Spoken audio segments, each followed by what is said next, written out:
Hello বন্ধু, তোমরা কেমন আছো? আমি আজকে নিয়ে চলে এসেছি একজন স্ট্রেট করবে চুল, একটা ক্লায়েন্ট।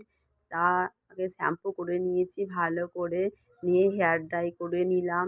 নেওয়ার পরে আমি যথারীতি ১ নম্বর ক্রিম দিয়ে আমি কাজটা শুরু করেছি। কাজটা অনেকটাই চালু হয়ে গেছে আমার। হঠাৎ করে দেখছি চারিদিক অন্ধকার দিয়ে এসেছে। চারিদিক ঝড়, বৃষ্টি, দুর্যোগ বিচ্ছিরি একটা ব্যাপার। আমি ভাবতেই পারিনি আজকে বিয়ের দিন ২০ তারিখ বৃহস্পতিবার যে ঝড় বৃষ্টি হবে। অনেক সময়তে মেঘ করে কিন্তু এত চারিদিক অন্ধকার দিয়ে মানে এরকম করে সকাল ৯টার সময়তে বৃষ্টি হবে আমি ভাবতেও পারিনি। আমি কি করব, তাও ১ নম্বর ক্রিমটা তো তখন দেওয়া আরম্ভ হয়ে গেছিলো আমার অলরেডি। তা নাহলে আমি শ্যাম্পু করিয়ে কাস্টমারটাকে আমি বাড়িতে বলতাম যে আজকে করতে পারব না। আর ১২টার মধ্যে যেহেতু হয়ে যাবে, সকাল ৭টার সময়তে কাজটা আরম্ভ করলে পরে ১২টার আগে নিশ্চয়ই স্ট্রেট হয়ে যাবে। আমার আবার বিকালে সাজানো আছে। আমার আগের থেকেই ধরা ছিল সাজানোটা। তাই আমি সকালবেলাতে এটা কাজটা করব বলেই সকাল ৭টার সময় নিয়ে চলে এসেছি।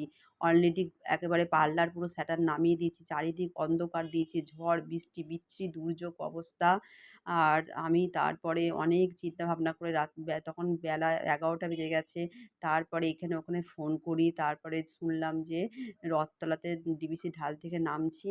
তখন দেখছি যে রথতলায় কারেন্ট আছে। তারপরে আমার একটা বান্ধবীর বাড়িতে চলে আসলাম আয়রন করতে। খুবই ভালো ক্লোজ বান্ধবী বলেই আমি বান্ধবীর ফোন নাম্বারটা তো ছিল না আমার কাছে। বান্ধবীকে ফোন না করে পুরো ওর বাড়িতে ডাইরেক্ট চলে গেছি। তা নাহলে নবহাট বাস স্ট্যান্ডে আমার ম্যাডামের পার্লারে যাওয়ার কথা ছিল। ম্যাডাম এক চান্সেই বলল, "পার্লারে চলে আসো আমার।"